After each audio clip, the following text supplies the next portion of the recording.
Qui l'appello è a tutti gli adulti, non solo ai genitori di quei bambini, a tutti gli adulti. Che esempio stiamo dando?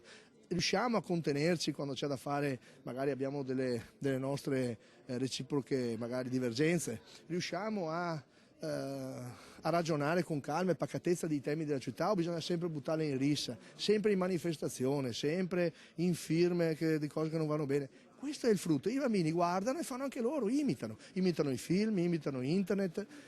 Queste cose qua non si può soltanto capirle e comprendere, ma bisogna anche punirle. Io ho chiesto fortemente alla questura, alla procura, soprattutto alla magistratura, di intervenire. Sono intervenuti e voglio ringraziarli, ma non basta.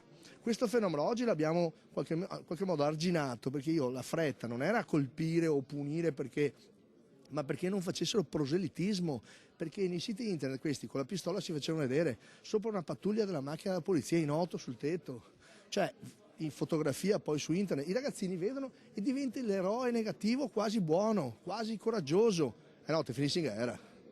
E a Venezia l'abbiamo fatto.